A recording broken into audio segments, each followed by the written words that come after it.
All right, Lord Jamar. Yes, sir. So let's go ahead and start with Bruce Jenner. All right. You saw the special? I saw parts of it, like maybe a little bit in the beginning, and at some point I had to stop watching because it seemed like a commercial for transgender people. So I was like, fuck this. Right, because they incorporated other, transgenders into the story. They incorporated his family, both his previous family, his previous wives and his older kids, as well as the Kardashians and so forth. Right. But it definitely was a pro-transgender type of special. I believe it was like 2 hours. Right. I watched the whole thing. Right.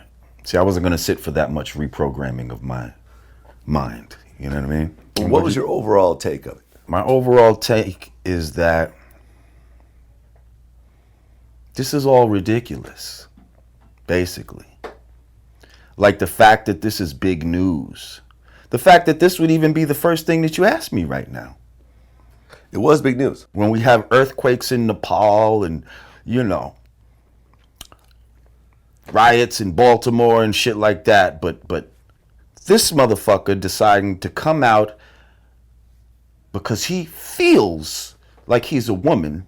Mm-hmm.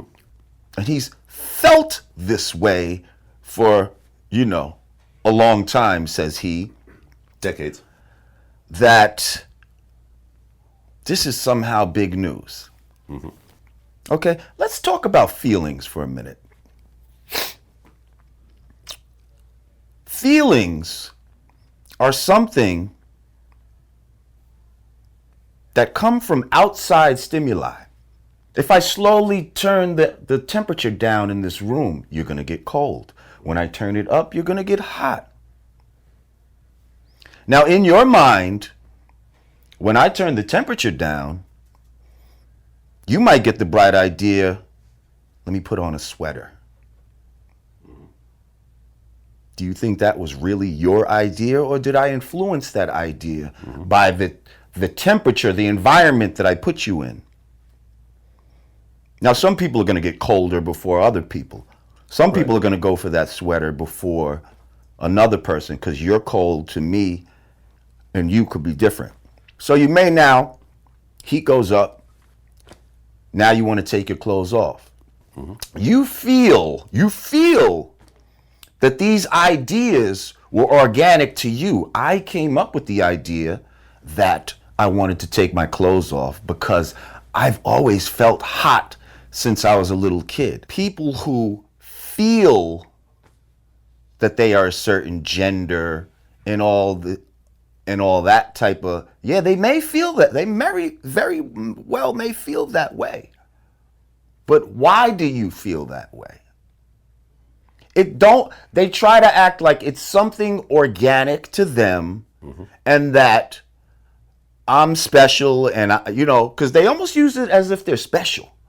I'm special, I'm different than everybody else, and I happen to be, even though I'm born as a man, inside, and he said, my soul, where are they now dealing with souls and stuff like that? Like, you never hear these people talk anything about any type of spirituality. Now, to justify your mentality, you want to start talking about souls and shit like that too. That's some other bullshit, but that's a whole next topic. But where are your feelings coming from? These are things that are coming from outside of you. Feelings. Mm-hmm. So don't tell me about your fucking feelings when your feelings are not really you. They're not just organic. They're not just there. Like, people just act like shit is just real haphazard in the world. There's a reason for everything. And a lot of times it's not just one thing. It could be multiple things. What kind of relationship did you have with your father, Bruce? You see, there's a lot of things that go into this. It's all psychological, but they try to act like this is just another way to be as a human being, and I say that's bullshit. It's not just another way to be. This is obviously a sickness. I'm 46 years old. What if today I decide, you know what? I've always felt that I was a Japanese man. I'm going to start living today as a Japanese. And now I start speaking Japanese and I'm living Japanese culture and even lighten my skin and get one of those bowl cuts, you know, or I let my little ponytail grow in the back and the rest be bald. You know what I mean? What are you going to say? That nigga's crazy. He's bugging the fuck out. And let's talk about being a woman and all that type of shit. No matter how much surgery you get, you can never be a woman. You're never going to have ovaries, fallopian tubes, and all the other things that constitute truly being a woman. You're never going to go through menopause and all of that.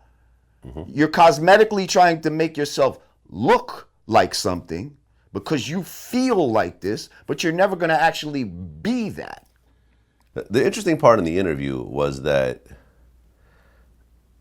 Diane Sawyer asked Bruce if he is now going to be dating women. Right.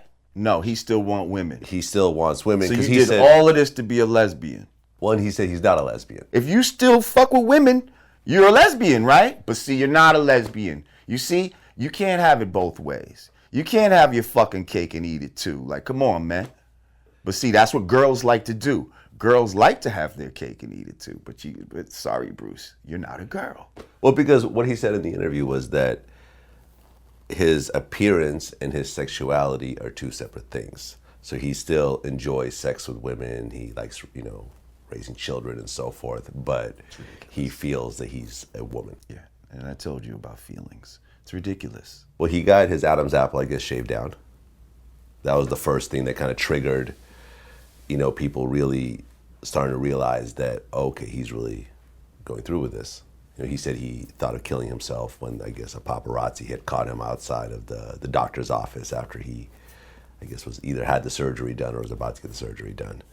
And I guess he's getting his breast done, but the genitalia, I believe, is going to stay the same.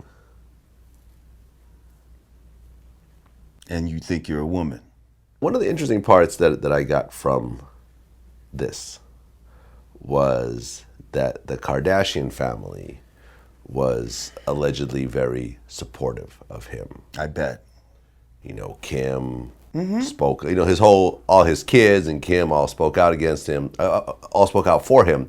Right. And even Kris, I guess, you know, Kris Jenner or the Kardashians weren't actually on that special. Mm-hmm. But there was a little bit of back and forth between Kris Jenner and Perez Hilton.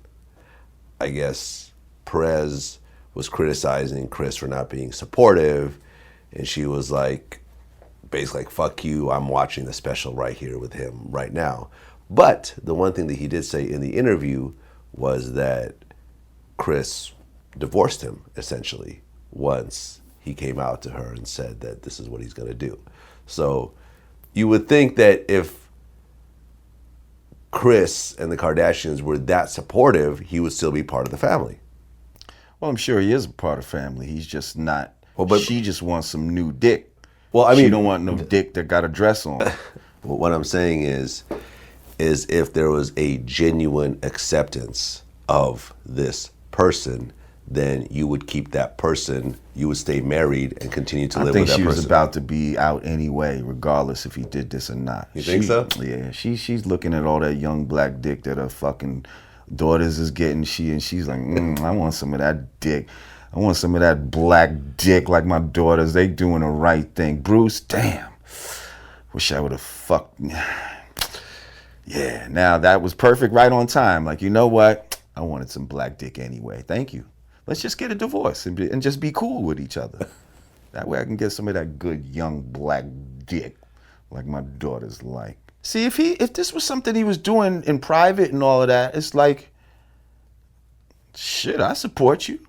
But it's the way that you're trying to publicize this and trying to act like you're some sort of symbol for an unspoken minority and all this bullshit, you know, for people who really want to be themselves but have been stifled and all this type of bullshit. My black woman can't be her own self.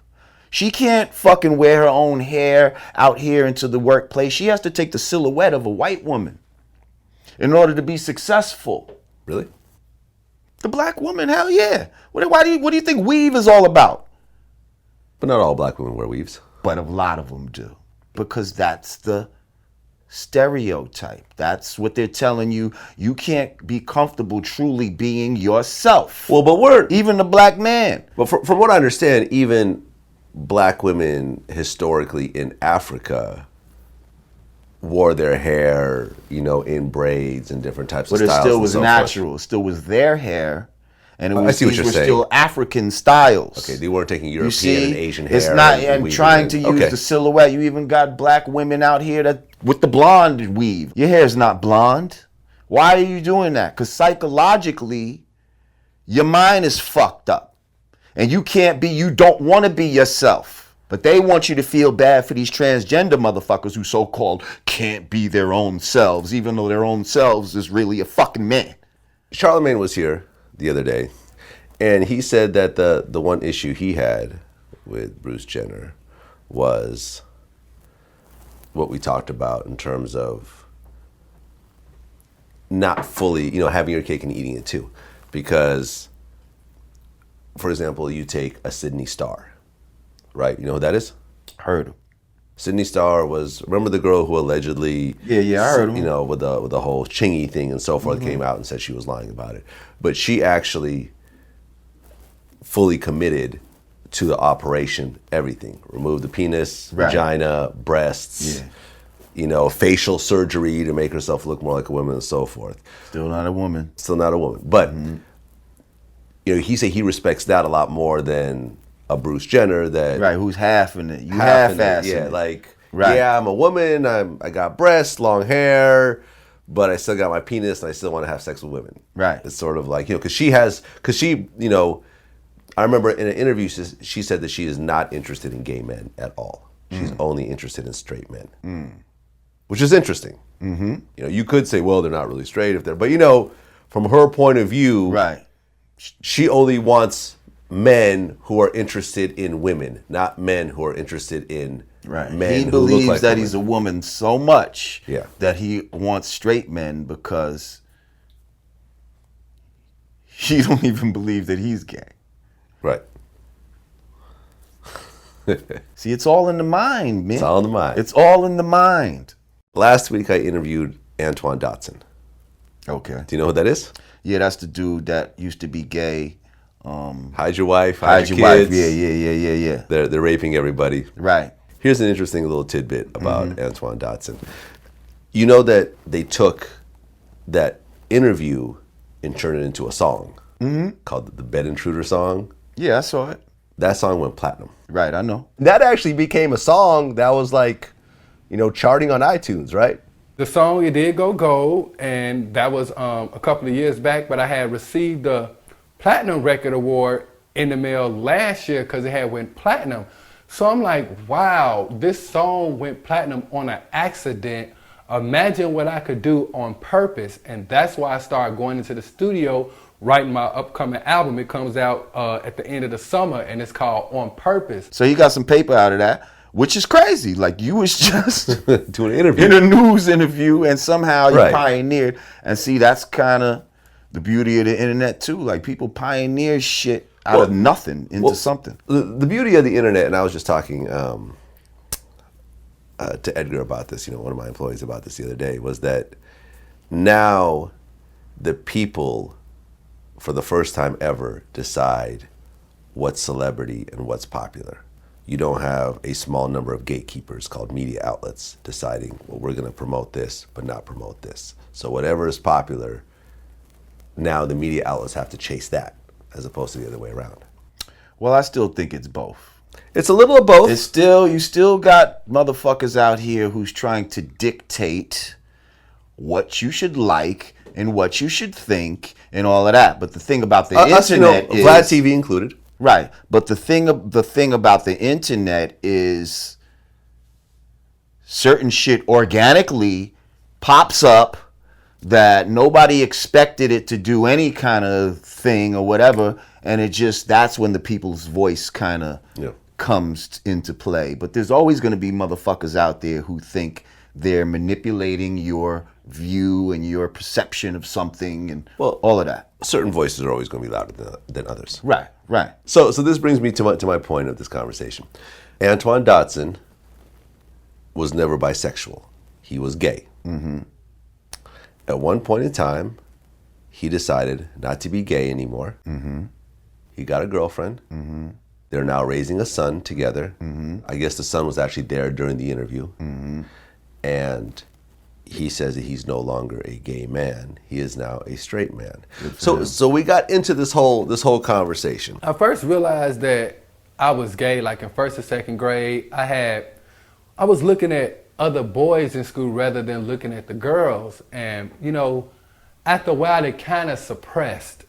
But when I got older, like close to my teen years, I got raped. I was snatched up from a little grocery store, a corner store, and he pulled me to the back of the store and raped me on the side of some garbage cans, some city dumpsters. So I think that's what sparked it back up. And, you know, also living with my mom and my sister and my grandmother, I kind of picked up their habits. You know what I'm saying? So that's what sparked this whole gay thing, you know. My sister, she's in her emotions. My mama in her emotions. My grandmother in her emotions. You know, I kind of got caught up in that. So, I mean, before that happened, were you into men at all, or were you into girls? Before that happened, I really wasn't into nothing because I was young. You know, my mother and them, they always made me focus on school and stuff like that. So I never really got into the lifestyle heavily until my teenage years. You know, I mean, because there's always there's a very long-standing debate, you know, in the gay community of, you know, are you gay because you're born that way, or are you gay because of certain events that happen in your life? Now, from your point of view, you know, based on this, do you feel that, you know, you became gay because of this, you know, because of the rape? From my point of view, I can't say that being gay, you're born that way, because you're not.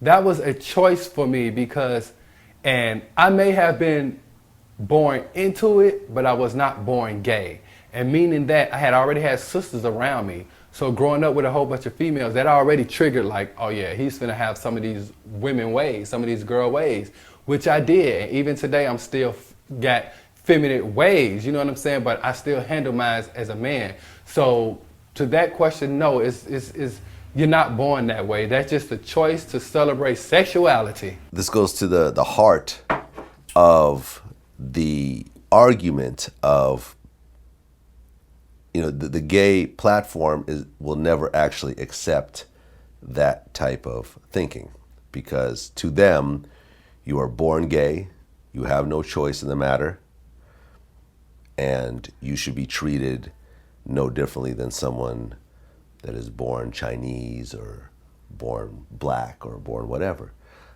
Whereas the way that this formerly gay man is presenting it is, it's a choice, just like being Muslim is a choice, or being Jewish, or, you know, or whatever else that you're into, and you can make the choice not to do that as well. Exactly. See, people say there might be, oh, I tried to repress it, but it was always in the back of my mind. Like, how many people might have the fantasy in the back of their mind that they want to kill people? They want to kill somebody, but they don't act on it. I mean, I smoke weed most days, but I wasn't born that way. I started smoking weed at one point. I kind of liked it. Over the years, I got a little more comfortable with it, and, you know, once I moved to Cali, it became more of my lifestyle and so forth. And, you know, it is what it is. I can't blame smoking weed on something inherent in my DNA. Now, you could say that maybe addiction, certain people are more addicted to certain substances than others. But if someone never tries crack, They can live and die their whole lives without trying crack and never really even open that door. Let's just assume that it is a choice. What's so horrible about that? I don't think there's anything wrong with that. Why can't you admit that it's a choice? That you made this choice of how to live your life? You know, I think that the one thing that also isn't discussed very much is that, for example, this Antoine Dodson situation. The molestation part. The molestation part. I think that if you do look at a lot of people who are gay and lesbian, you do see that pattern in a lot of people. I'm not going to say everyone, but you can't say it's 100% for anything when it comes to humans. Listen, I just saw an episode of Catfish not long ago, right? And this dude, little Indian kid, he was boxing or something, like, you know, and he getting catfished by a broad. It turns out it was a dude, you know what I mean? Little Spanish looking dude or whatever, you know? And he was gay or whatever, but in his mind, he wasn't even sure he was gay, right? So when they finally talked about the kid's story, he ended up being molested by his teacher when he was young, and blah, blah, blah, blah, blah. And he went on to say, you know, he was mad at the teacher for doing that to him, because maybe if that wouldn't have happened, he could have been basically a regular person. He could have been the son that his mother and father wanted and all that type. That's the type of shit he was saying. Mm-hmm. So it's not always that. Sometimes it's a combination of things. We don't even look at what was in the father's thoughts and the mother's thoughts while the baby was in gestation. Matters. What kind of diet was the mother on during the pregnancy? What are you giving the baby when it comes out? Are you giving it breast milk or are you giving it the formula? Okay? Who knows what's in the fucking formula? With these fucking vaccines that they give you. What's in the fucking vaccines? Well, my close friend, my son, was just in Chicago where he met with Louis Farrakhan. Mm-hmm. And one of the things that he mentioned to me during that, you know, he had dinner with Farrakhan. And one of the things that he said that Farrakhan told him during this conversation was that, you know, and Farrakhan was 100% convinced about this, is that certain foods will make you gay. And there's proven to be estrogen lined within canned goods. Now, just like I said, you put somebody in a room, some people are not going to be affected by that, yeah, and a certain percentage are going to be affected by it. So do you think that there can ever be an honest conversation about that with a gay and lesbian and transgender community of the ties between rape and molestation and homosexuality? No, because look how taboo rape and molestation is. Like, it's easier to say, I was born this way, than to admit that you were raped by Uncle Scotty, you know, when you were 3. That's so painful right there to even talk about. That brings up all kind of worms within the family, within all kind of shit. For those that believe in reincarnation, well, let's think about the science of coming back, not just, so you can come back as different genders, right? And sometimes people flip back and forth too frequently. Some people have a preference for a gender, even in reincarnation, okay? So now, you might have a flipper who likes to go back and forth, boy, girl, boy, girl. Now they come back to a life and they feel the impression of a woman from their last life. You see, we have impressions. If you study, you know, things of these nature, and if you believe things like this, then you're gonna have impressions from other lives, okay, put on you. So these are also things they can be feeling too, and misunderstanding them, okay? There's also something called aura infringement, where living in big cities is not good, because all of this stacking of energy, we're too close to each other, and our auras are fucking with each other, and that can cause problems, okay? No, I mean, I definitely feel better, you know, now that I live in California in a house without neighbors that are very close to me. I definitely feel overall better than being in a high-rise apartment completely surrounded from and every that's side. a science. That's why they do it to you. To keep you fucked up. And some people's going to short circuit in different ways. Do you know what the most valuable company in the world is? No. Apple. Okay. And the CEO of Apple, Tim Cook, has admitted to being gay. So you now have a gay man running the most valuable company in the world. Right. Now, what little subliminal things might he put into all things that he does to promote his politics? That's what people do. They use their money to promote their politics. And whatever their politics are is what you're going to see and what they deal with. Did you see the Chanel ad with Pharrell? That's when he had them funny green boots on and all of that? Yeah, I seen it. Azalea Banks actually put it up. She put up just the Pharrell part, and she put Puss in Boots. and then deleted the Instagram afterwards. I interviewed Nori the other day. Mm-hmm. You know, Pharrell was very instrumental in Nori's career, Nori's solo career. That right. is. I mean, he gave him his #1 hits and so forth. We worked with Pharrell before. You worked with Pharrell? Yeah, he did the remix to "Don't Let It Go to Your Head." I did not know this. Yeah, and that shit was hard too. Nori said he's a musical genius. Probably is. You agree? He's done a lot of fucking great songs within hip hop. He's took a lot of artists in directions that they probably never thought they could have gone in and opened them up. But does he get a pass for this shit? Fuck no. Fuck no. Are you fucking... And every time I see Pharrell, it's always graciousness. And I'm cool with him. Okay. But at the same time... So were you guys actually in the studio together? Yeah. Okay. Mm-hmm. #1, Nori said, when he saw the picture of the boots, he said he wasn't surprised at all. Pharrell's always been... Yeah, he has always been a little weird. Like, a little wacky with his right. his fashion sense and so forth. He said, I'm not surprised at all, and I support it. Whatever, that's my man. But you actually don't like. I don't support that. I don't support that. That's corny. And I don't give a fuck how much the boots and all that. I don't give a fuck how much that shit you got on. You look fucking crazy, B. That look like some shit that a fucking woman would wear, man. Let's keep it real, man. Knock it off. Like dominatrix boots a little bit. Man, I don't know what the fuck that shit is, man. That shit is fucking thigh highs. Come on, man. The fuck is that, man? Nah. At some point, where do we draw the line? Well, Pharrell has had eyeliner on before. Did you ever see that picture? Yeah, I seen it.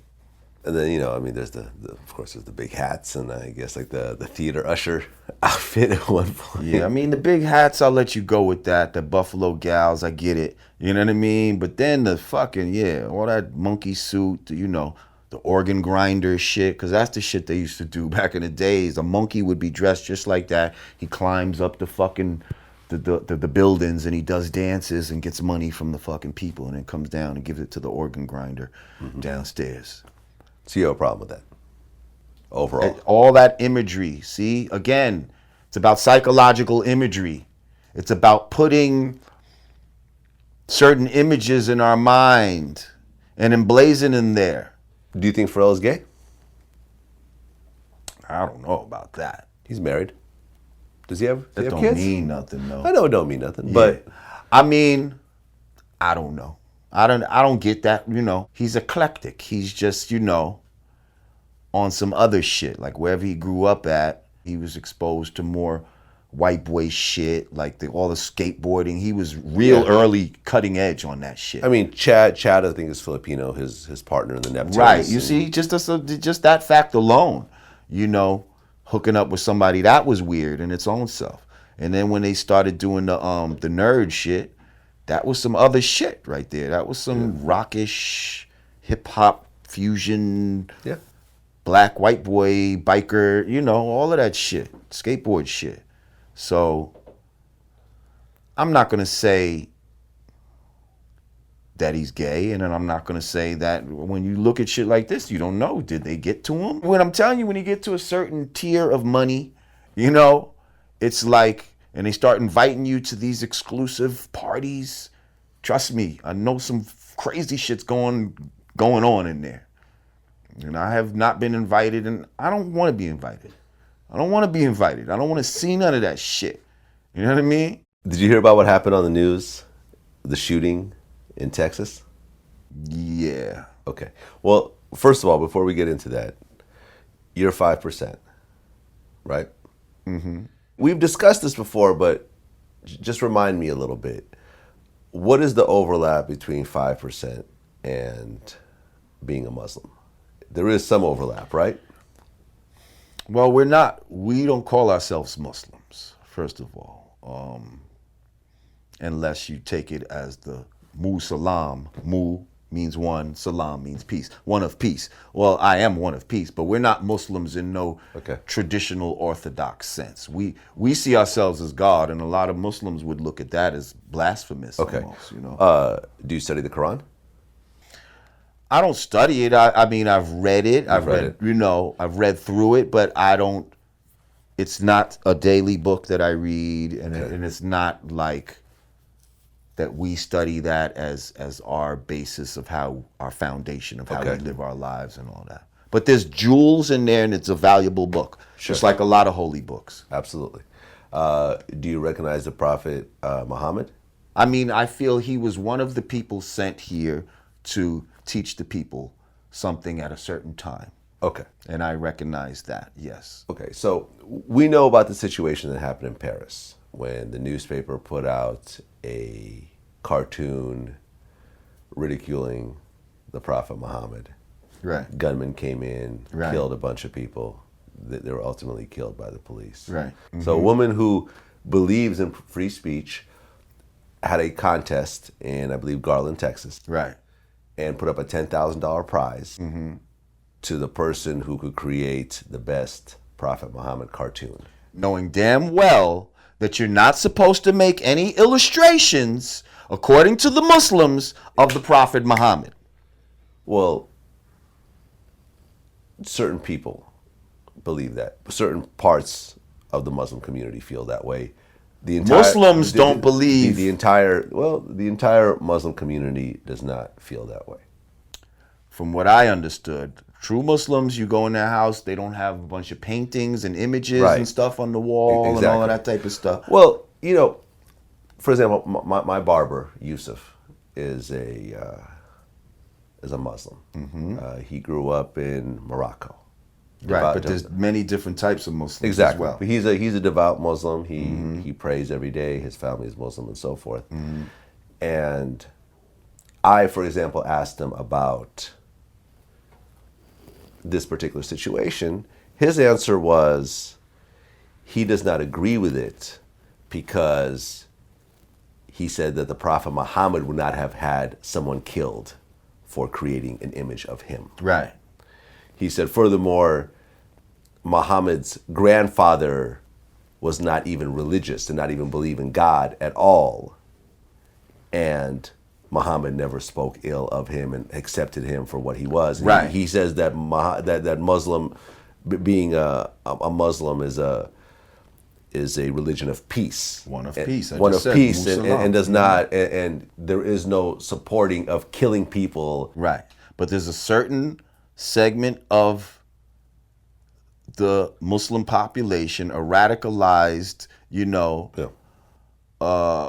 portion of the Muslim population that feels that if you do any kind of representation of the Prophet Muhammad or and especially anything negative, that they will kill you for this. See, this is like you're purposely trying to incite some shit in people. Well, are you trying to incite it, or are you trying to do you feel more strongly about free speech, and you're trying to make a statement about the ability for people to say that? But see, the free speech and then the disregard of a segment of the population who already seems like they're getting kicked from every direction. It's like, is that cool? Like if I, out of free speech, said, okay, I'm going to set up an art exhibit and I'm going to have, some Nazi shit.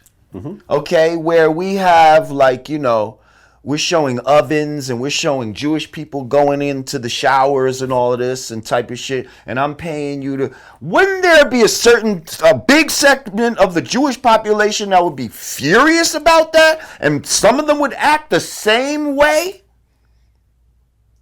Well, historically, if you look at the Jewish population or the Christian population or the Buddhist population, you don't see people getting killed for criticizing their beliefs. There wouldn't be two Jewish dudes that's going to come down there maybe ready to blow this shit up or come with guns? Knock it off. Let's keep it real. But you haven't seen it. Number one, it's all interpretation.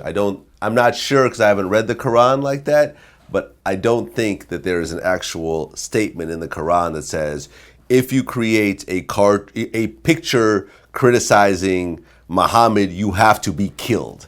I think that is an interpretation. I haven't seen that, and that just might be an interpretation. It is an interpretation. I mean, just like there's an interpretation that the mark of Cain is actually black people, right? It's all, you're talking about very, books that are created to help people live better lives and to have principles and morals and so forth. It's all interpretation at the end of the day. There's very few hard, fast rules that are saying specifically to go and hurt other people and kill other people and so forth. That's very, very rare. Right. But my thing is, you have people that are trying to purposely, fuck free speech. You and I both have people insulting us on every single on a daily basis, on a minute basis. Right. Like the stuff that you and I put out gets hundreds of thousands of comments. Many of those comments are negative. And it's all how you allow those things to make you feel. Right. I'm okay with that. Right, so am I. I am okay with anyone saying whatever they like about me. They could even say they want to kill me and so forth. There's certain laws around threats and so forth, so if I ever wanted to pursue legal matters or whatever, I have the option to do it.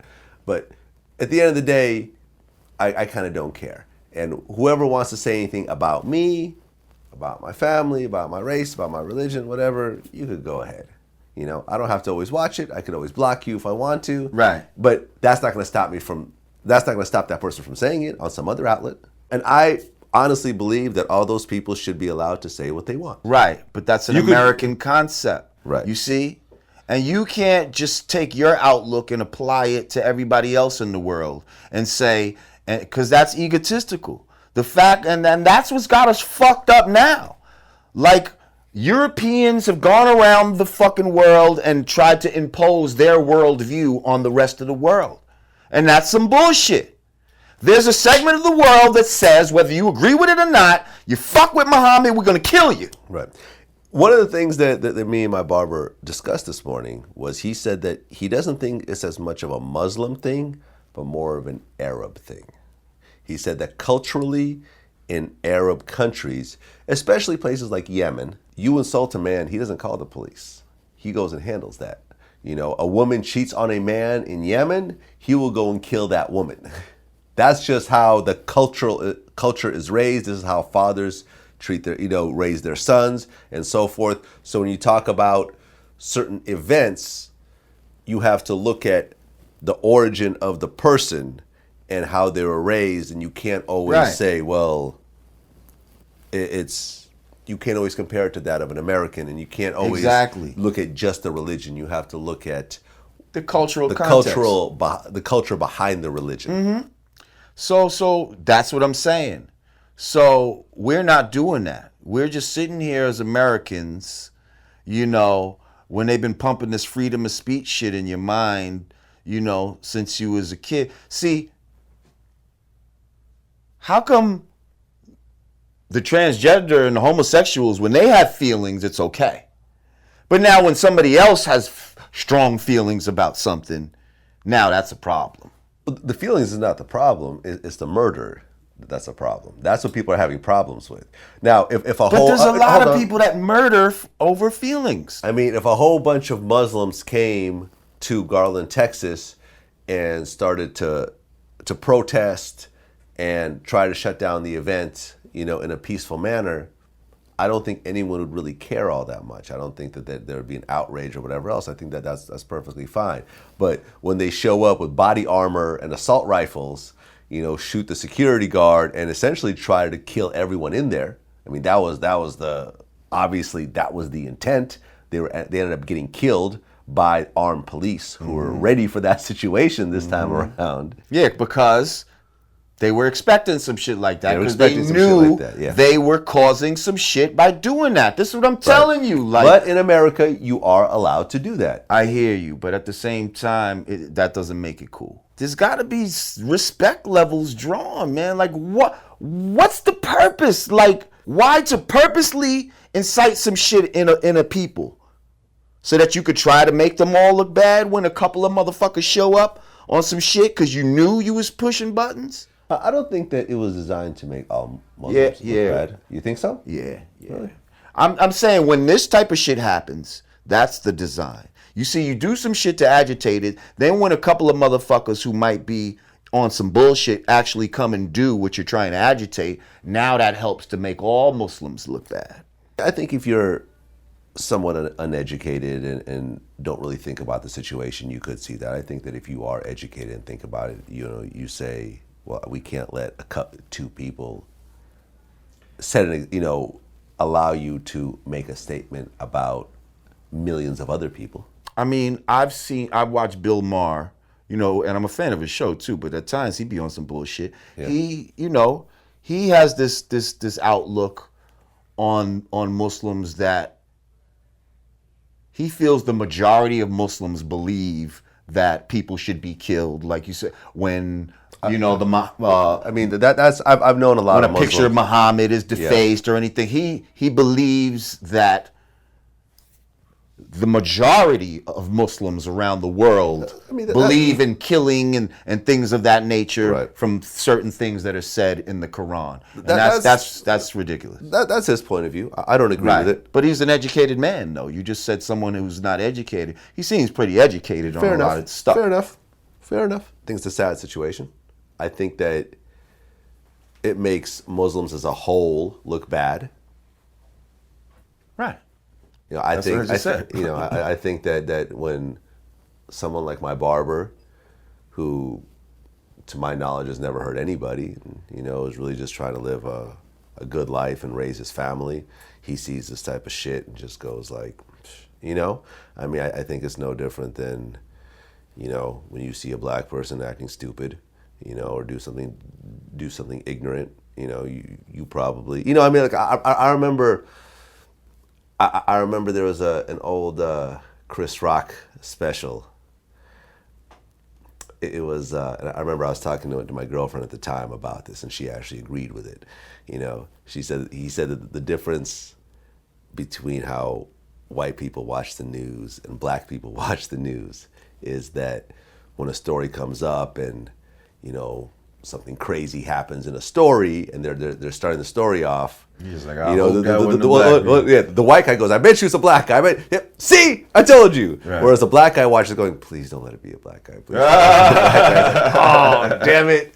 And that's, I think it's the same type of thing. Right. Well, when you have someone doing something that makes everyone else look bad and ultimately it reflects on you because you are part of that community. Right. I think it's unfortunate. I think it's very unfortunate. This also connects to how they try to promote like individualism in this country when we're all connected.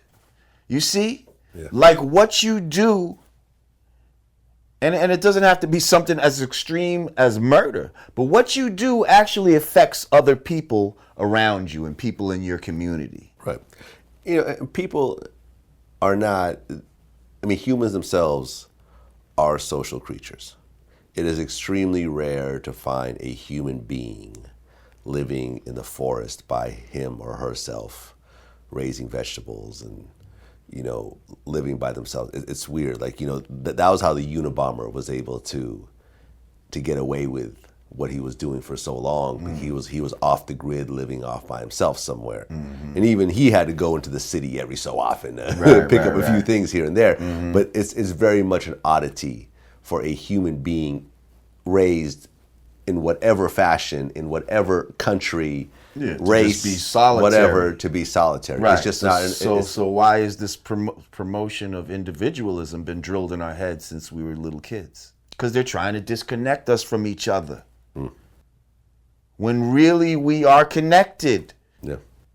Everything in this universe is connected in some kind of way. Absolutely. Because it all comes from one source. Yeah. And it's just the source dividing itself in infinitesimal pieces. Yeah. And each piece is the source living out its existence. But you think you're your own fucking person. You see? That's why you feel like, oh, well, if I do this, it's not going to hurt anybody else because, you know, this is just me. This is just living my life, you know? Yeah. But guess what? Everything you do affects somebody else. Affects everything else. Right. So stop saying all this, let me just live my life and da-da-da-da-da-da-da-da. It's bullshit. The Baltimore riots. Baltimore riots. Scarface called me the other day. And he said, got him. Got him. He was referring to the 6 cops being indicted. I realized at that point I didn't know as much of the story as I thought I did. I didn't know there were 6 cops. I didn't know 3 of them were black and 1 of them was a black woman. Right. Were you surprised at all when you found that out? That they got indicted and all that? Well, number 1, were you surprised that the 3 of them were black? No. No? Nah. So you don't see the difference? Because they blue before they black. Interesting. We been made a song called Black and Blue back on the In God We Trust album. Yeah. It was just about, you know, it's just about how the badge comes first, man. Okay. They're blue before they're black. So the police and all of that is an arm of white supremacy. So it doesn't fucking matter if it was a black cop. That's not gonna stop anything from happening. Like, most of the times the black police officer on the scene is gonna be of a lower rank too. So they're still gonna have to go and do whatever the fuck the higher ranking officer says. Number 1, do you think that they're actually going to be convicted? See, now that's one thing, probably not. You see, right now they needed to quell some shit, but will they get convicted? And even if they do get convicted, are they going to get actual time? Actual time. Because me and my son were talking about this, and we were talking about manslaughter or negligent homicide. Okay. Let's just say that there is a pit of spikes, and you were supposed to put a sign that says, "Do not enter pit of spikes," and you forgot to put the sign up. Someone falls into the pit of spikes. Right, that's a negligent homicide. Right. Whereas manslaughter, I guess, is, someone dies, you don't intend for them to die. So let's say you punch somebody in the face. Right. They fall. Exactly. And a nail goes through the back of their head. Right. That's manslaughter. You Unintentional weren't trying to kill manslaughter. them. You weren't trying to kill them, but they died through some bullshit you were doing. Levels to the shit. It's different levels to the shit. One of the things that Scarface said goes, well, Baltimore is a very black city, and they're going to have a black jury, and they're going to get convicted. And I said, well, remember what happened? Are they going to have a black jury? Or they might try to take it out to the suburbs somewhere. What happened with Rodney King? Rodney King got beaten in Los Angeles. Right. They felt that they couldn't have a jury that was unbiased. So they moved to Simi Valley, which is not too far from where I live, in the valley in LA, which is kind of redneck and sort of white. Yeah, and the cops were all not guilty. Right. How do you feel about the actual riots? I think Martin Luther King said, like, a riot is the language of the unheard. Yeah. You know what I mean? And that's what it is, man. It's like... Have you ever been to Baltimore, by the way? Of course, many times. We were just in Baltimore not long ago. Baltimore, I remember my man Cavario, who used to own Don Diva, took me out there and took me to the hood. Yeah, it's Baltimore. fucked up out there. I've never seen so many boarded up houses. That's what I'm saying. in my life. It's fucked up out there. In my life. Like, what you see on The Wire is really how certain areas are. It's not played up for HBO. It really is fucked up out there. I mean, to have entire city blocks of houses that nobody wants to live in, with boards on, and people doing drugs, whatever else in there in these houses, is really somewhat of a scary sight, and really is a very sad place to be in, just period, in terms of being a human being. These people are doing bad in certain areas of Baltimore. I'm not saying Baltimore as a whole, but definitely certain areas. And it's just the despair and just, at some point, something got to give. You know what I mean? And it's like people just feel a need to fight back in some kind of way. But we don't even understand where all the battles lie. There's psychological battles, there's spiritual battles going on. We're not even fighting those. We're just fighting what we think is a physical battle, or some sort of political battle. But we're not even fighting and they're fighting hard on those other fronts, on the psychological level, on a spiritual level. They're literally fighting for your fucking soul. You know what I mean? Like, they literally are trying to fucking control you from so many different angles. That is crazy. And so, if we knew this, we'd be able to better combat them. Well, you had put up a meme on your Instagram a few days ago, and it said, "Before I let you fight white supremacy, I will beat and demean you in front of the world." Correct. And they're humiliating him even more because now he's going around with his moms. Doing interviews and shit like that. Standing, what do you think about your mom? And da-da-da-da-da. Now he's looking like even more of a sucker. And you could tell when he's talking, he's shrinking by the second. And that's something to psychologically put out there. Yeah, I personally didn't like it. When I saw it, I said, I don't like this. But, I'm watching, the news in the background as I'm working, from my hotel room out here in New York, and they were showing this over and over and over and over. Why do you think the reason is? It's kind of ridiculous. Like, it's to ingrain something in your mind. Because at the same time that you're trying to emasculate black men and black boys, you're trying to masculate the woman. I see what you're saying. That's the psychological message they're trying to send. You watched the Mayweather-Pacquiao fight? Yep. What do you think? Number one, did Mayweather win? Absolutely. Okay. Absolutely. Mayweather won. Here's the thing. The days of, like, the great super fights, I believe, are over. Those days is gone, B. And I know it was super exciting and all of that type of shit, but this is a new day. It's really about that money, and it's about branding and all of this type of shit. So, your man Floyd is just a technical master. And only somebody that can appreciate technicality is going to look at fights like that and feel like they enjoyed it to a degree. Well, but even the other fighters didn't like the fight. For example, De La Hoya. Right. Tyson said that it was an underwhelming fight. I said from the beginning, though, you can't hit what you can't touch. He's a master at that. He's a master of not getting touched. He's been doing this defensive thing for the longest time. Right. Has he ever actually even been knocked down? I don't know if he's been knocked down. I can't recall him being knocked down. Yeah, that's what I'm saying. And he rarely knocks people down also. Yeah, the last knockout he got was that sucker shit he did to Homeboy when he wanted to shake his hand. Boom! But that's not what he's there for. He's not there to knock motherfuckers out necessarily. He's there to win. And if that's what you ask him, that's what he's gonna say. But yeah, is it some bullshit? Is that what boxing should be? Absolutely not. You know what I mean? Well, I interviewed Shannon Briggs. Right, I saw that. You saw that, right? I fucks with Shannon too. Yeah, I fuck with Shannon too. And what he said was that this is set up for a rematch.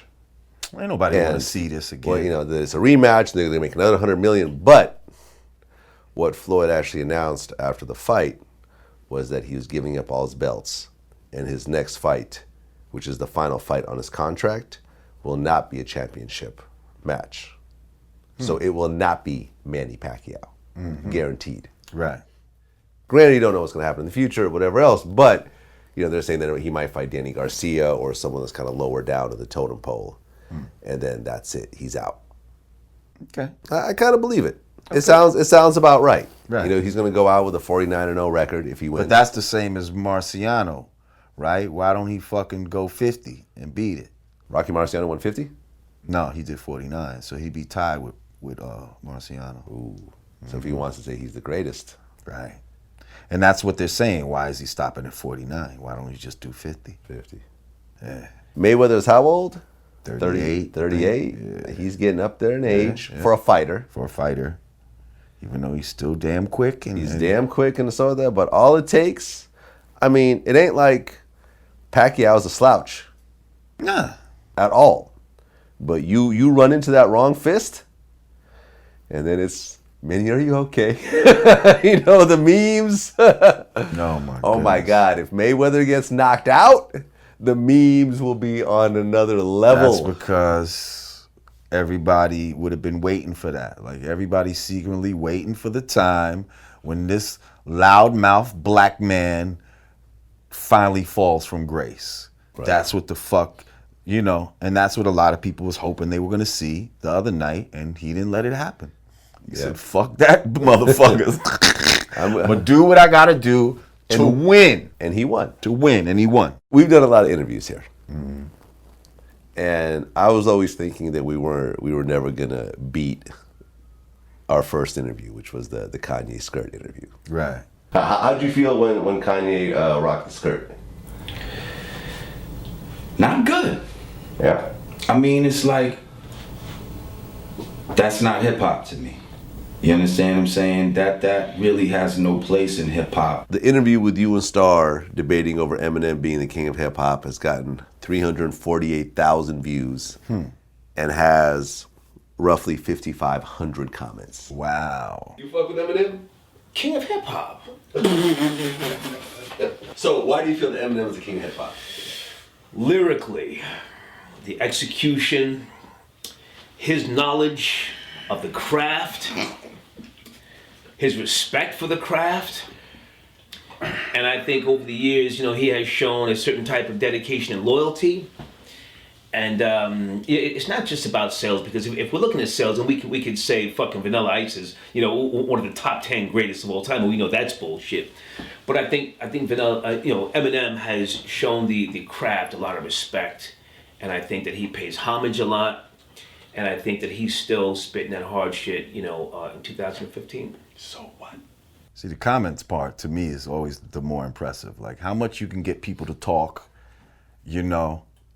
That's the more impressive part to me. Like, out of all the crazy shit that we've talked about on this couch, why do you think that this interview has gotten more attention than anything else that we've done?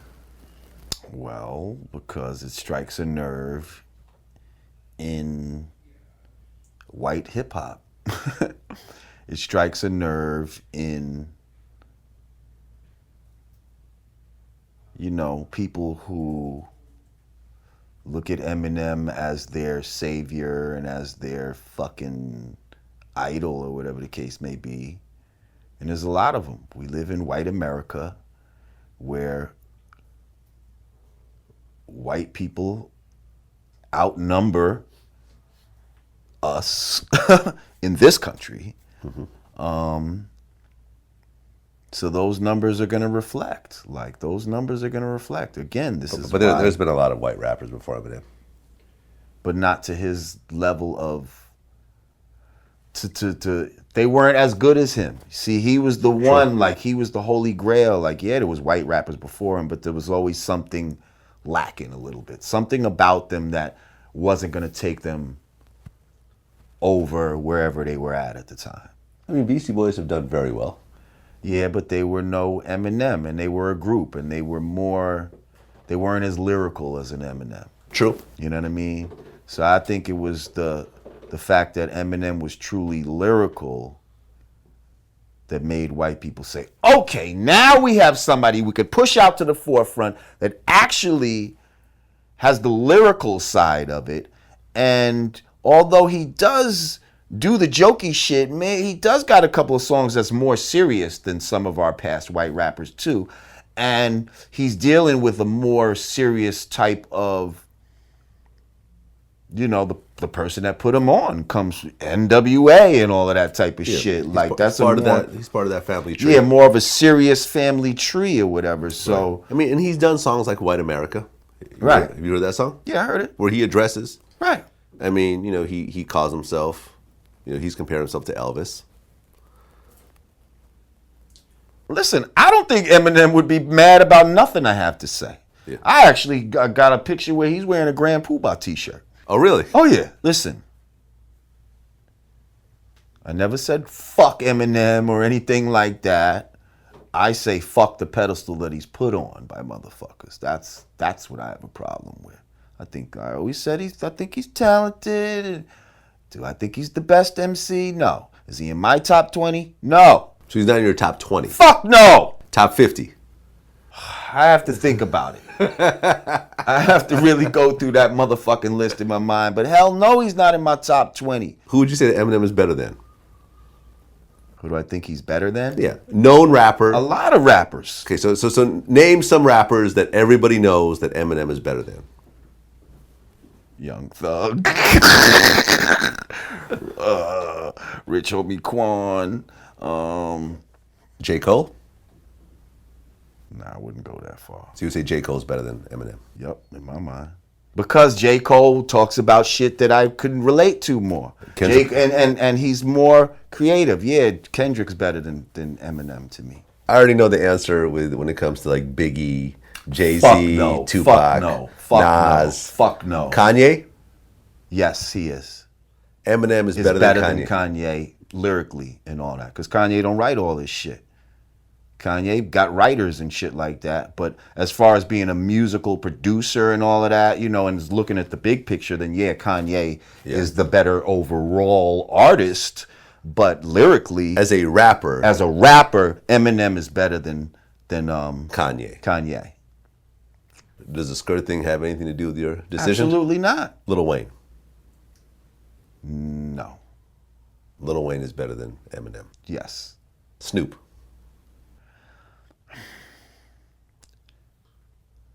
As far as like, see, here's where we get into a problem. Because I like Snoop better. But if you're going to go upon lyrical structure and who's more flibbity with their shit, of course it's Eminem. You see, but this is where we get into a fucked up area of white and black. The sensibilities don't always mix. Because there are MCs who rhyme much more simple than Eminem that I love way better. That I feel them more. Like Snoop. Like Snoop. So you think Snoop is better than Eminem? Hell yeah. Okay. Game. Yes. Ice Cube.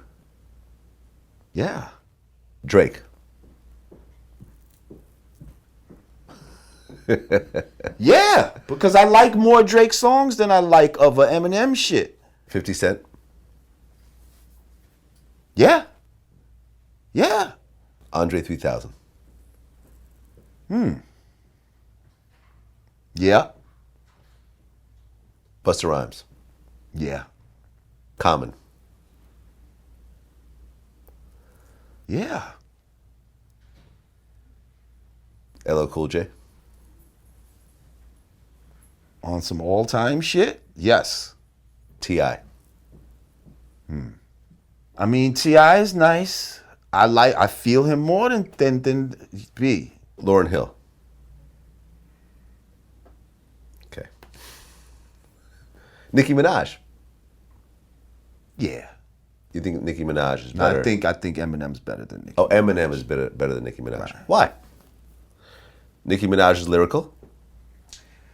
You know. You don't think Nicki Minaj is lyrical? Yeah, she is. I'm just not one who I'm not into female rappers. Me and my son got into an argument about this once, about how he said, because we were comparing Lil' Kim and Nicki Minaj, and he said, yo, Lil' Kim is better because dudes was riding around listening to Lil' Kim. You don't see that with Nicki Minaj. Dudes was listening to Lil' Kim when it came on the radio or when she was infused with some Biggie shit. So am I going to play Eminem before I would play Nicki shit? Yeah, I'm not Pink Friday. Come on, B.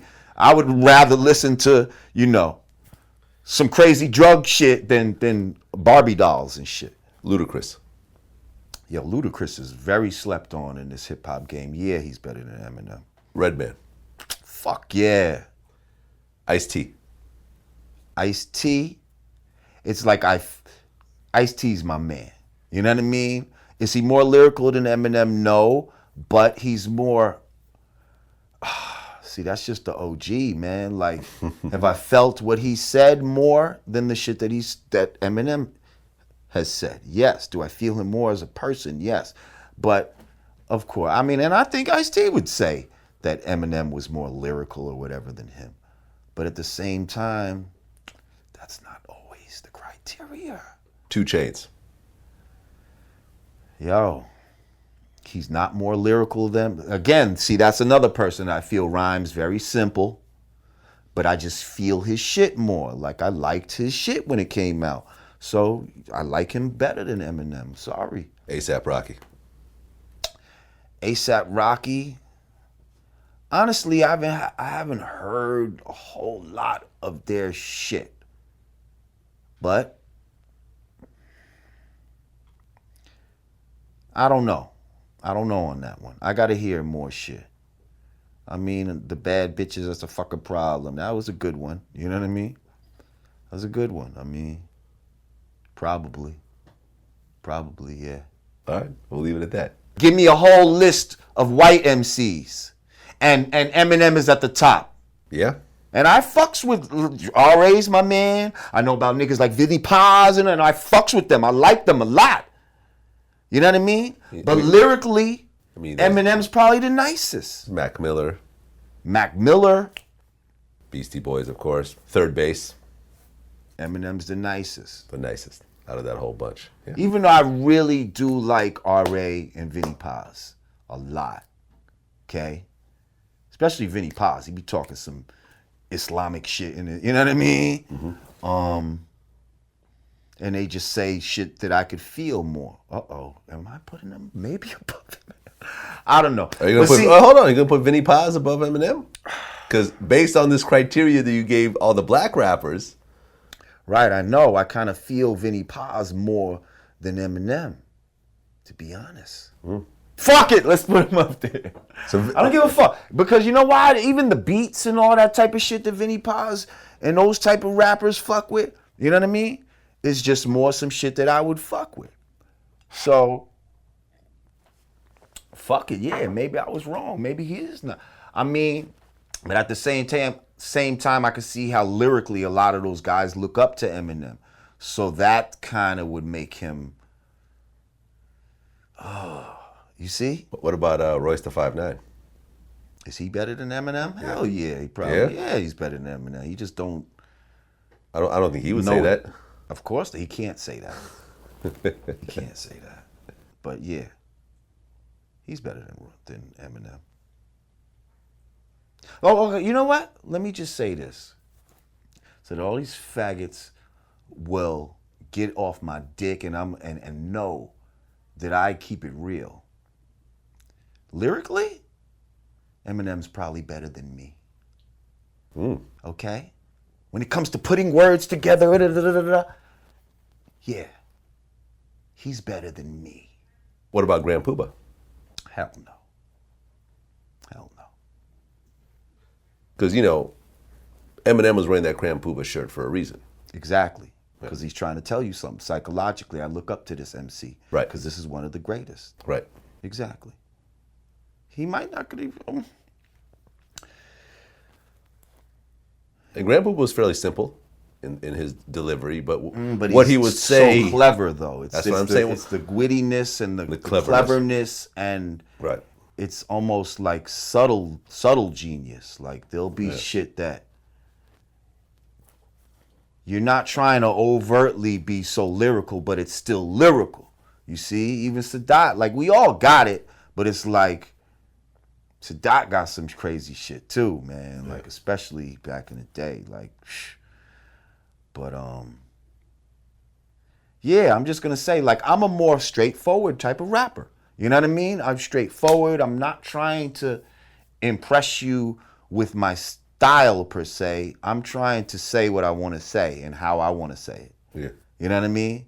And I'm trying to say it in a way that you can understand. So I'm not gonna try to confuse you with a bunch of words and all this bullshit. Right. You know what I mean? But if you want to look at lyrical styles, then yeah, I'd probably say Eminem is better than me. How about that? All right? Have you heard Young Thug's Barter 6? Nah, I ain't heard it. I heard it. Do you like it? Love it. Do you? Love it. Really? I love. Can you understand what he's saying? Most times. He said most times. Not always. Not always, but that's all right. Takes a few listens. Yeah? I don't think there's anything wrong with that. You know, I always felt like, for example. No, I don't either, to a degree. Yeah. To a degree. I mean, me and OG Mako had an interview. Are you familiar with who he is? I think so. So we were talking about hip hop versus music in general. You know, and just about how a lot of times hip hop creates boundaries for artists that sometimes hold back the music. You know what I'm saying? So, you know, for example, Johnny Cash. Are you a fan of Johnny Cash? I like some of his songs. I like some of his songs. Me too.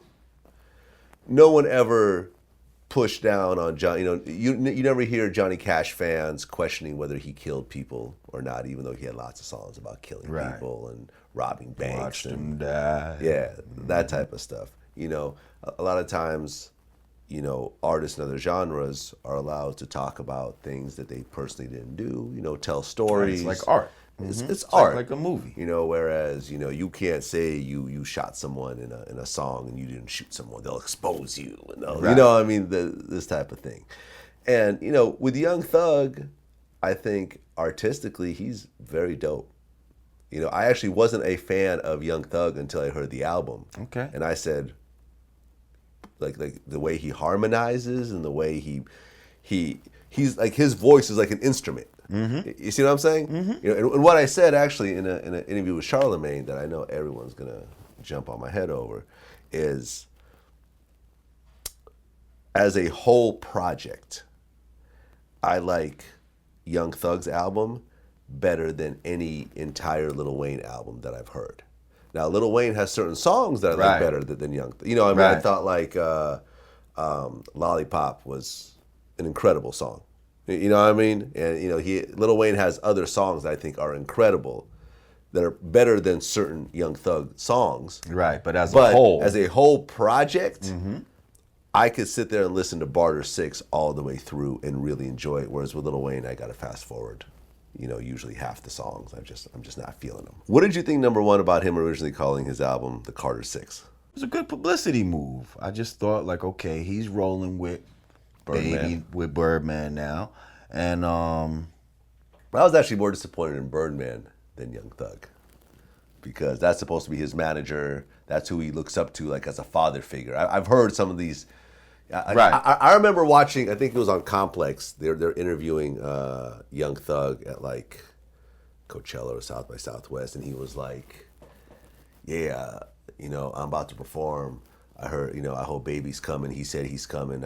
You know, he was trying to kind of like push back his performance so Baby could watch him perform. And, you know, I think he really, really looks up to Baby. You know, and, you know, to be fair, just like Lil Wayne really, really looked up to Baby. And to be fair, people didn't really accept Young Thug until Baby came in and said, yeah, I'm fucking with this dude. I'm co-signing this dude. Like, you know, it created a whole new energy. Right. Because whatever you say about Baby, his track record is impeccable.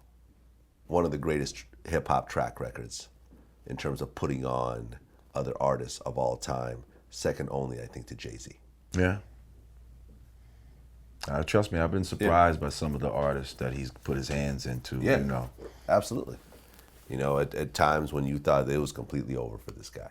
Right. Everyone left, everyone sued him, whatever, Right. and he continued. Made it work. And he's continuing to do it. Now, Young Thug did only sell like 18,000 copies this first week. Uh-oh. Billboard charts compared to like the 350,000 or so that Kendrick sold. Or the, That's not nice. Or the 500,000 that J. Cole sold or whatever else. Granted, this is his first album, whereas these guys have had multiple albums. Still, you got a lot. You got that type of promotion out there. You got that type of name out here in the streets where niggas know your name right against Kendrick and a such and such. Like, you should have been doing big numbers. What the problem is? No big singles of his own. That's one thing. Okay. I think that's probably the main thing. So why'd you release the album without good setup? But then again, Kendrick has no big singles, and I'm starting to hear you that know. King Kunta. Try to cut the Yeah. legs off him. Yeah. Taking no losses. You know, and J. Cole didn't really have any. He just dropped the album just out of nowhere. Yeah, but Great album, by the way. yeah, J. Cole's a bad motherfucker, man. I can tell you the one thing about Young Thug that I actually kind of really respect as he did his campaign and so forth is that he was one of the few people that went after Lil Wayne and said, "Yo, I want that spot." Right, but he didn't do it in a disrespectful. Well, Well- as far as calling your shit the Carter 6, that's kind of disrespectful. But I did see an interview where he was like, "Listen, I ain't gonna say nothing bad about him. That's my idol, or such and such. So you're not gonna get me to say nothing bad about him." Yeah, So I kind of thought that was cool, but I don't know, man. You know what I mean? It's a little weird, like to try to come in and be like, "Yo, I'm gonna take this man's persona all to the point where I'm gonna name my album after one of the series of albums that he been putting out." Like that's kind of like what if I just wanted to put out the Blueprint 2 right now, or you know what I mean? I think there is a Blueprint. Okay, too. well, So the it'd be Blueprint 3 or however fucking many blueprints, whatever the next one will be. Wouldn't that be weird? The Clue print. Your first album was called One for All, right? Mm-hmm. So if another rap group came out with an album called One for All Part 2, would you have a problem with it? It'd be weird. But see, it's not like they're my contemporary either. You see, if De La Soul would have came out with One for All Part 2, that would have been fucking weird. You know what I mean? You'd have a problem with that. Yeah, but I don't think they would have did nothing like that. Because back in our days, it's all about being original. Like, you want to try to create your own One for All in some kind of way and name it what the fuck you want to name it. I mean, I remember this one rapper or this one group. I remember did like a Jane skit, like Jane Part 7 or something. Because remember how EPMD had the Jane skits on their. Oh, yeah. You know, so they did like a Jane Part 5 or something like that as an homage to EPMD. Something This that was an homage, though. This was more like a little dig.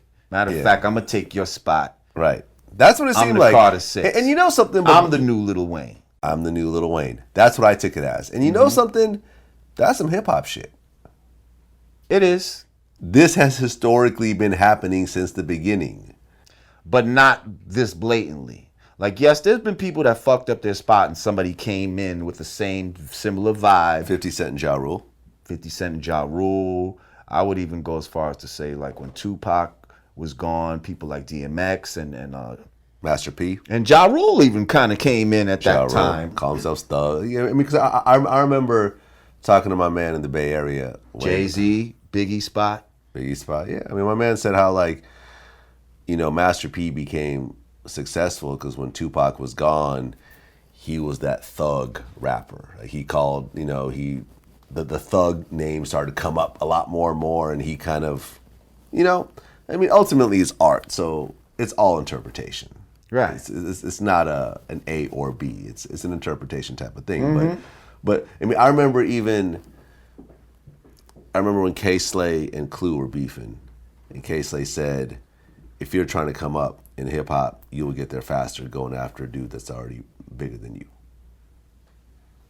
He said Definitely. that. And he did that. He went after Clue's spot, and he cemented his own spot by doing that. I mean, look at what 50 Cent did to first get on, like with the how to rob a motherfucker. He went after the whole industry at once. He did. And that shit worked for him. You know what I mean? It It got him some notoriety enough to, you know what I mean? Yeah. You know, and I remember, you know, because we were talking, me and Charlamagne were talking about cannabis and LL Cool J, and how, you know, it sometimes backfires. Right. It backfired for cannabis. But personally, I think the reason why it backfired for cannabis is cannabis dropped an album that no one was really feeling. Right. It had no hit singles, and in general, the music, you know, compared to what he was doing on the mixtape scene, the album did not live up to that. And of course, you could blame Wyclef. I was just gonna say that it was not the right combination. Like, Yeah, but whose fault is that? I don't know. I of the really day. don't care. This is what I'm saying. Young Thug even performed in Lil Wayne's old neighborhood. He got booed, Okay. but he still did it. He did it. Right. I'm sure not everybody was booing. Right. People came out to see it. Oh, yeah. So obviously not everybody was booing. People paid their ticket. Whether you boo or not, you still got your money. So this is what I'm saying. It's kind of like after listening to the album and after seeing what he's doing, I actually kind of respect him now. It's like I'd have to listen to the album and all of that, but still what I can't respect is, you know, all the pseudo funny shit. All the, you know, calling men bae and lovers and all that type of Or shit. smoking penises. Come on, man. So your music could be good or whatever, but I can't fully co-sign you if that's the type of shit that's coming out your mouth or going in your mouth. Right. And, you know, he actually announced that he was engaged to a woman. Okay. That to me seemed kind of beard-like. Beardish, yeah. Beardish, you know, and you know, for those that don't know, a beard is when a gay man marries a woman, Or just has a woman. To make him seem to like make he's it seem heterosexual. like he's straight when he's really not. Right. Because at the end of the day, Young Thug is 23, Right. on top of the world right now. Right. Getting married right now is really not the move for someone in that position. It just isn't. Nope. It just is not. His first album, you know, the J. Cole thing kind of makes sense a little. He's like 3-4 albums in, and he's established, and if this is his high school sweetheart and whatever else, and okay, yeah, I kind of get that, but it seemed a little beardish to me. You know, when I'm getting married in 23 of my first album, man, Yeah. go back to my first album, I was beasting. That just seems a little, you know, it's like you hear motherfuckers saying shit, all right, well, let me put this out there so motherfuckers will stop saying this. Like, listen, I don't know what these motherfuckers is doing behind closed doors. You know what I mean? But I'm just saying, like, all of that shit of trying to represent certain shit and put certain shit out there and put it into the lexicon or the language of, you know, like, that shit gotta stop, man. Like, that shit gotta stop, man. Fuck that bullshit. For real. But I might give it shit. You said this shit is good. I'm gonna give it a listen just to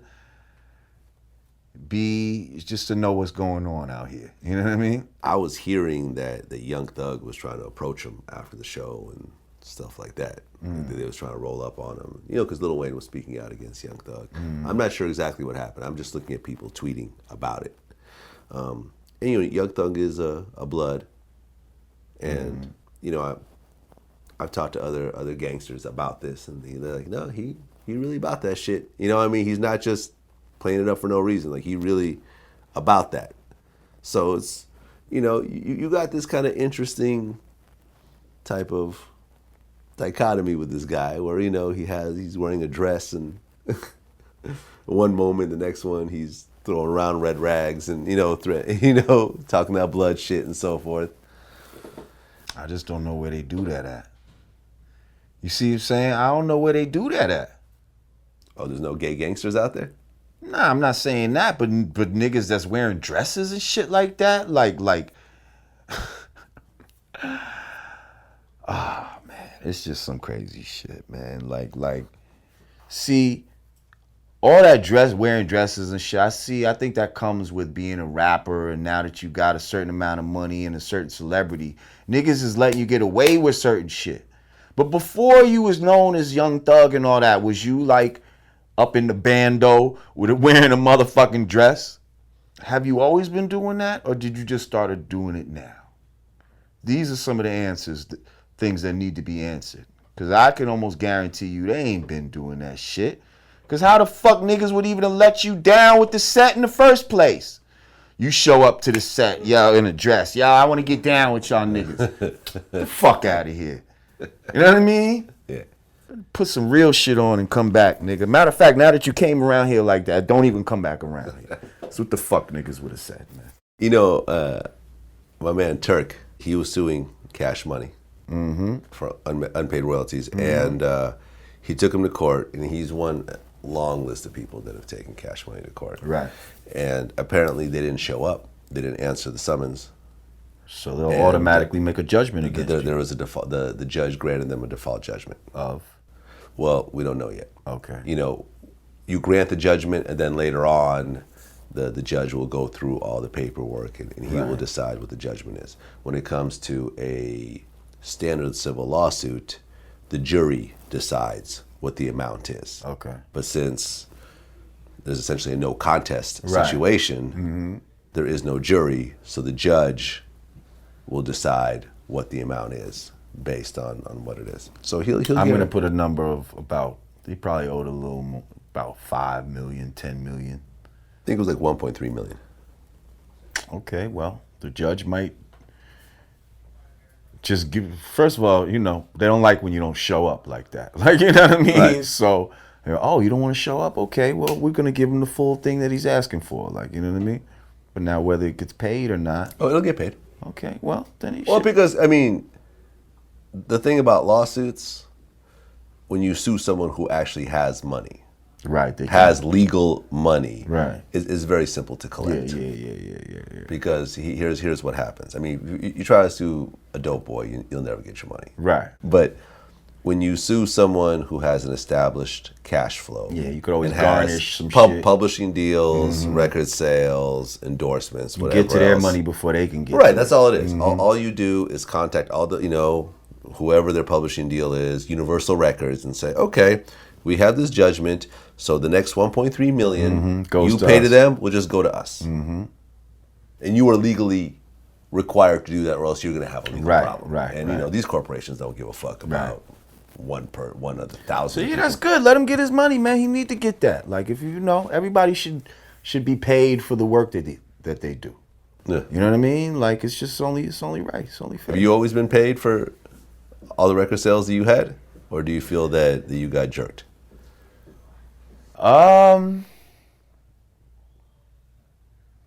Yeah, I think there was hidden record sales that we had that they didn't admit to. We was in the days of bootlegging and all that type of shit when the record company would You had a song bootleg. called Steady Bootleg. where the record company would bootleg the shit in order to make front and backdoor sales. Greedy bastards. And in order to neutralize the group. Okay, to neutralize your numbers and shit, so you don't get the political power that comes with going gold or platinum or some shit like that. So, yeah, we probably got jerked in some kind of, numbers got jerked around, all kind of funny shit happened. But it is what it is. It is what it is. You live and you learn.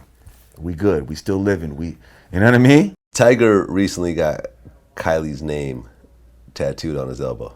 Did you see that? Yeah. And he's not fucking her. She's just your good friend. Get the fuck out of here, man. Like, come on. You would think that Tyga... And he did it right after his girl blew him up with the texts and shit. Right Talking around about, the I same want to be time. with you and all this type of shit. Want my He's like, oh, family really? back.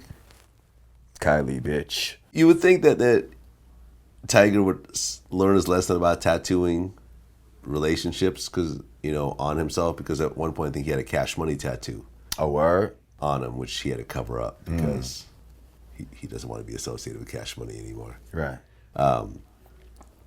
But I thought the tattoo was a little weird. I mean, see, motherfuckers is impulsive out here. You know what I mean? That was just an impulsive move. Trust me, someday, because he don't even understand, he's the starter dick. Like, she got more black dicks to go on her journey to become like her older sister. So he's the beginning dick. He's like the Ray J of dicks when it comes to this Kylie girl. He really thinks that she's going to be around in a couple of years or whatever? Like, nah. She's going to move on to motherfuckers that she feels is more famous, more powerful, you know. Right now, that's good for her. You see what I'm saying? He's the starter dick. Starter dick. Yeah, he's like the, you know, like you get your first little, you know, starter crib, starter whatever. Like, Starter you know, car. Starter car. You know, I got my first Benz, but it's not going to be the, Right. It's the the 240. S, you know, I got something small. C240. Little CLK or some shit, you know. Right. He's the CLK. He's the- That bitch want an S500, 600, some crazy shit. She Later wants a big boy Benz, okay? And she's gonna get it, but she's starting out with this dude. So for him to do that, you know, he's only gonna look like the fool, I guess. Cause where's her tattoo at? That's an excellent point. Where's her tattoo at? Where's her Tyga shit at? Yeah, she not stupid. She's not getting a Tyga She tattoo. ain't getting no Tyga tattoo. She's getting that Tyga dick. He's tattooing her with dick right now, is what the fuck he doing. Tattooing yam sauce on her face. But that's about all the fuck he doing right now. That's the only tattooing that she's getting. Yam sauce? Yam sauce. I've never heard of this Man before. milk. Man gravy. What do you think about her lips? Because remember there was the whole Kylie lip challenge thing where people were like... Right, and they fucking their lips up and all of that. Like, I mean, I don't know what her lips used to look like, if she's getting anything done to them or Hold on. anything. But if she is, she's trying to listen. Hold on, I'll show you. Okay. These poor kids, they're growing up on pornos and all kind of shit. Now they want to have dick sucking lips. Wow, she went from baloney to fucking... Wow! That's why... did you ever see that picture that Black China posted up? Nah, but I heard about it, and that's I'll what show you. encouraged everybody. Oh, she had the wax lips on or some shit like that? She went and put up this Instagram. Yeah. Okay. That's funny. Again, we talked about people trying to be their true selves. We have a lot of black women who are knocking themselves out to be the silhouette of a white woman, while simultaneously you have a lot of white women who are knocking themselves out to try to look like the black woman. To have the lips and the ass and the titties and just the whole curvasiveness that the black woman is traditionally known for having. So now she goes from baloney lips to something nice and, you know, full. It's kind of crazy.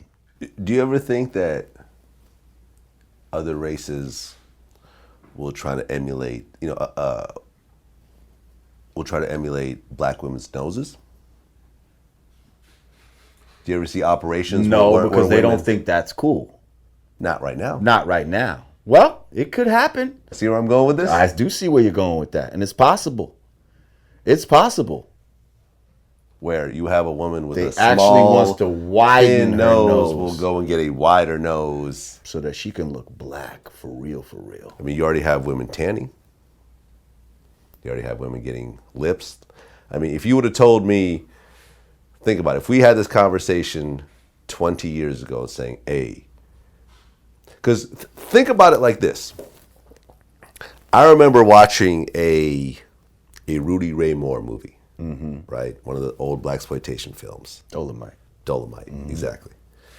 And I guess Rudy Ray Moore in some of his movies, he would do like some stand-up type shit, right? And I remember he was like joking on the audience, and there was a dude in the audience with like big lips. He said, "Man, your lips are so big that if you put your head out the window, your lips would beat you to death." That was like a joke in the 70s, right?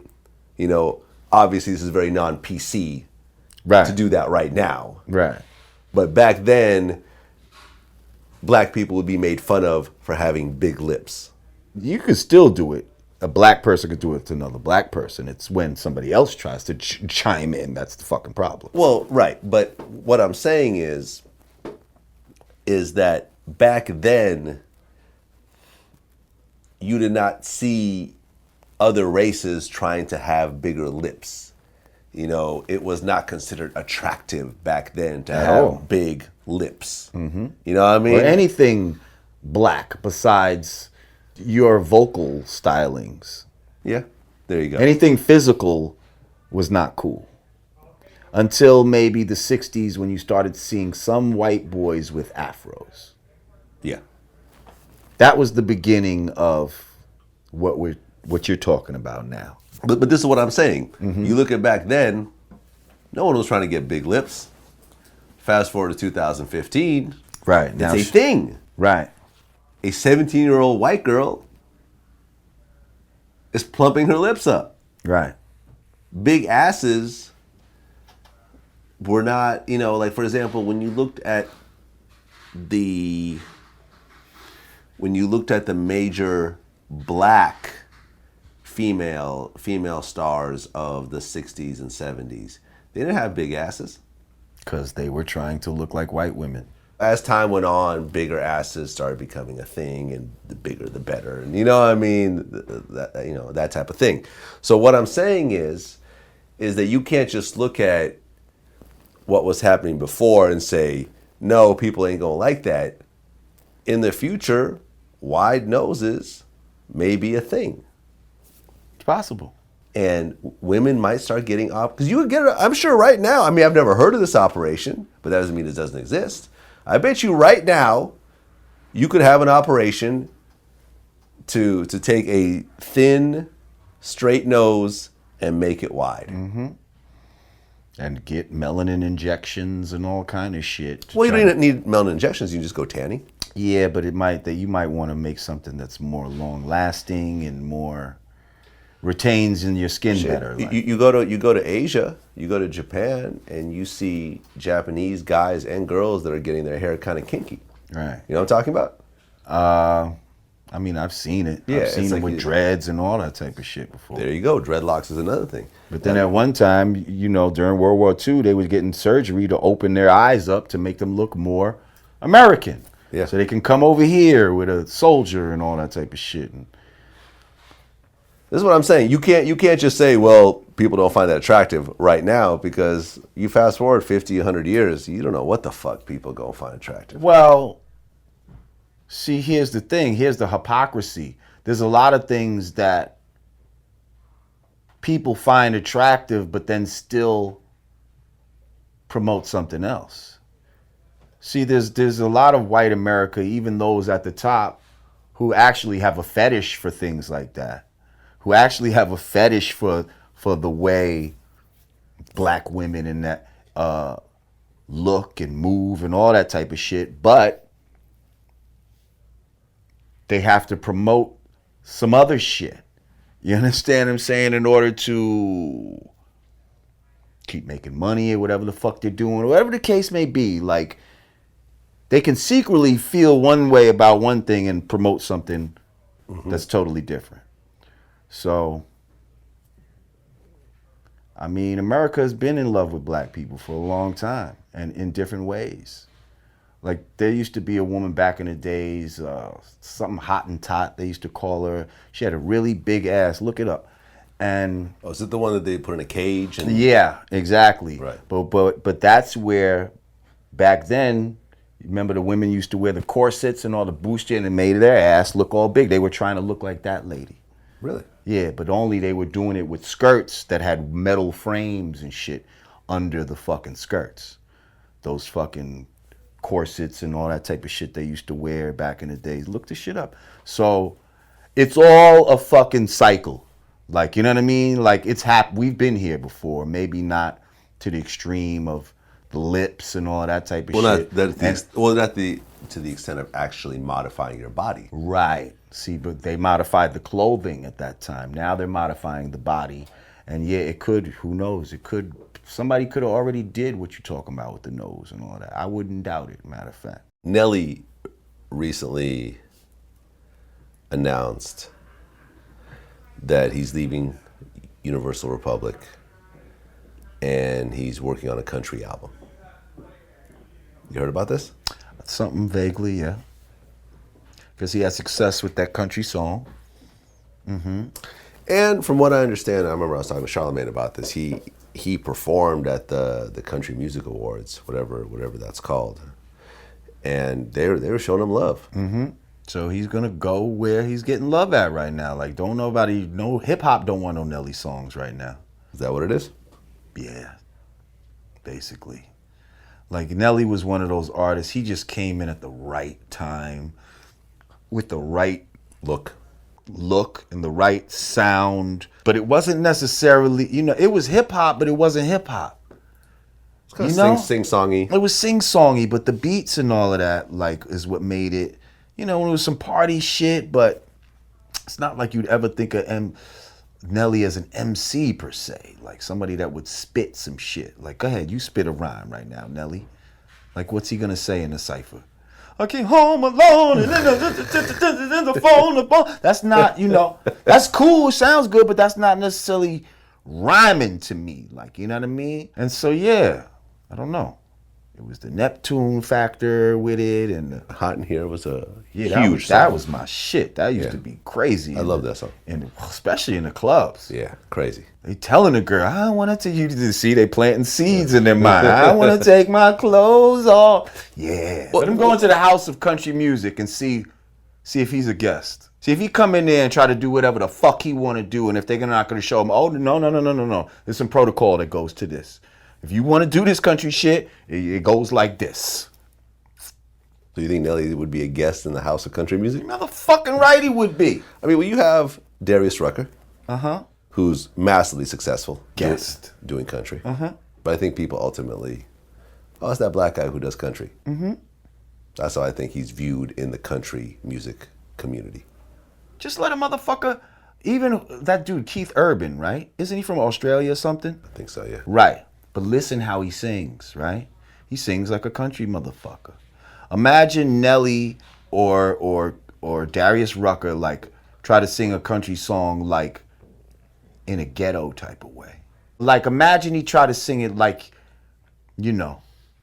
like hip hop or like he's from New York or some shit. I mean, he's gonna have to do it somewhat hip hop. I don't think he. Yeah, he's gonna do it some, but he's gonna keep it country.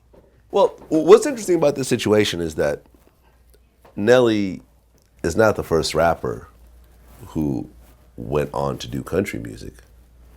I mean, Kid Rock started out as a rapper, went on to do country. You could say the Yellow Wolf. His stuff sounds like country music. Nelly's just the first black rapper who's actually went on to that. I remember there was a dude, like, they tried to get me to interview this guy. I wasn't really interested. His name was like Cowboy Troy or something. Like, it was like but it's like he wasn't established as a hip hop dude.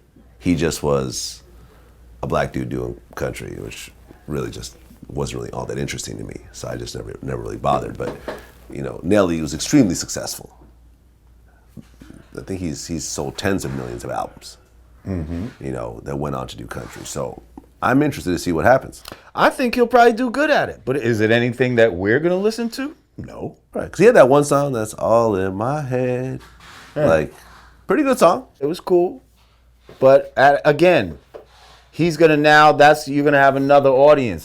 Black people are not going to follow you over to country music. We as black people are not going to say, oh, Nelly's over there in country. Let me go fuck with some of this country music. We're not going to do that. Well, didn't Ray Charles do country? Yeah. And I don't know how many black people that's not from the South went over and started fucking with country music just because Ray Charles did it. Charlie Pride is a black country music dude. First of all, my mother used to love country music, so I know what. Oh, okay. I know about country. Your mother, Jennings, all of this type of shit. Your mother's from where? The fucking Manhattan. Okay, Harlem. Okay, so she's not from the South or anything. Nah, okay. she just happens to identify with that music for some reason. So you grew up listening to country? Yo, my mom's used to be playing that shit all the time in her fucking room. Like, you know what I mean? I done heard a lot of that shit. Well, I mean, I remember when I watched Ray, he said, oh, you know what I love the most about country music? Is they have such great stories. Oh, there, Dawn, what's that flower you got on? Could it be a faded rose from days gone by? And did I hear him say he'll be meeting you here today to take you to his mansion in the sky? I don't know who that is. I don't either. I just know the fucking song. That's a real song, though. Mm-hmm. Okay, you didn't just make that up. Okay. It's a real fucking song. Like I said, I fuck with Nelly. Whenever we run into each other, it's always love. We've interviewed him a few times. First of all, Nelly fucks with the gods. There's a lot of shit about that whole crew that you didn't necessarily know. Like, they on some positive shit. Like, especially Ali. You know what I mean?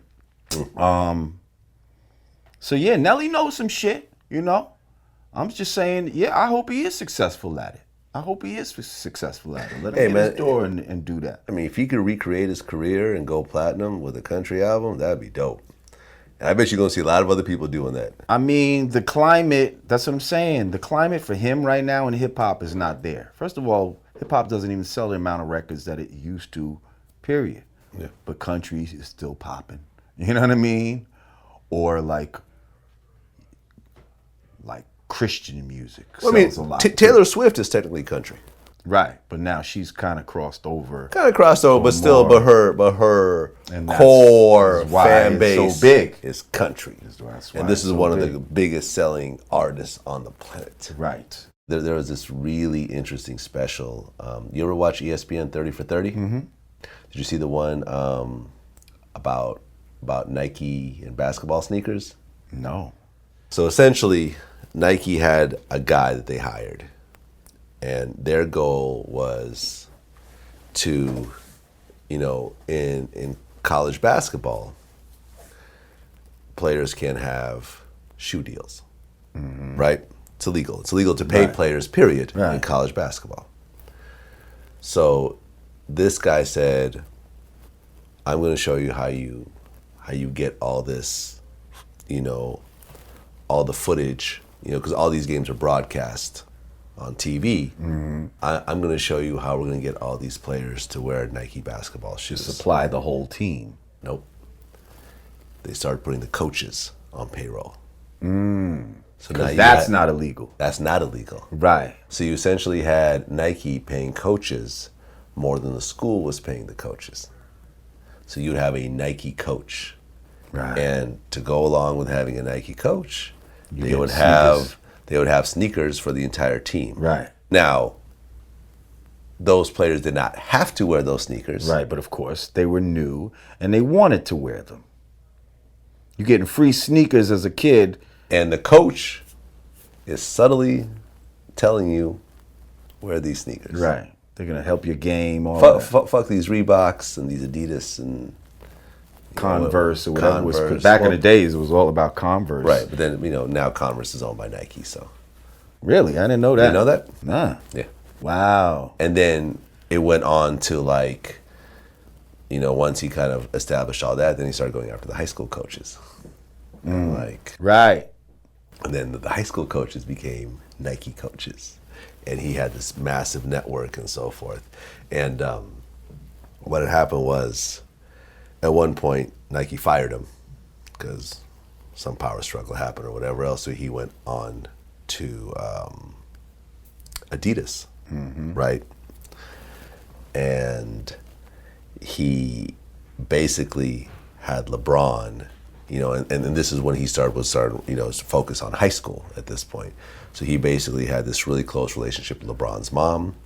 He was living out there and really kind of, he knew that LeBron was going to be the next big thing. So his thing was, you know, he told LeBron's mom that LeBron's going to get $100 million from Adidas for his shoe deal. They set up a big thing, a big mansion and whatever else. It's going to be this big grand signing. And he flipped over the paperwork, and instead of $100 million, it said $70 million. You know, someone at Adidas basically second-guessed him and undercut the deal that he had promised them. And fucked it all up. And they could have had LeBron. Nike came in with $90 million, and he went with Nike. Wow. And the rest is history. Sucker shit. Wow. But if you do remember, though, and this is because I interviewed my man Mayer yesterday, who has, I don't know if you know who this is, he has this like $750,000 sneaker collection. And, you know, he devoted his life to sneakers. I saw an interview where you had the first Nike sneaker, old beat up $100,000 sneaker. Yeah, different guy. That's Jordy, who owns this thing called Shoeseum. This other guy, Mayer, who lives over in Jersey. If you remember, Kobe actually signed to Adidas first, and then went on to Nike. The Adidas Crazy 8, that was a Kobe sneaker. Okay. Then he went on to Nike. So, but you know, it'd be interesting to see. You know, I mean, we'll never know what would have happened if LeBron was Adidas all the way. Adidas might be a hotter brand right now. And then it's funny how Adidas and Puma even started. Those two are fucking brothers that got beef. Oh, really? You know that? Didn't know that. Adidas and Puma, they come from a family, I guess, that was making sneakers or shoes or some shit. And that was back in when they, you know what I mean? I mean, when they both kind of came out at the same time. They were both like hot sneakers at the same time. Turns out it's the same fucking family. Crazy. I had no idea. I think we good. Anything else you want to add? Nah, I think we're good. We good? Yeah.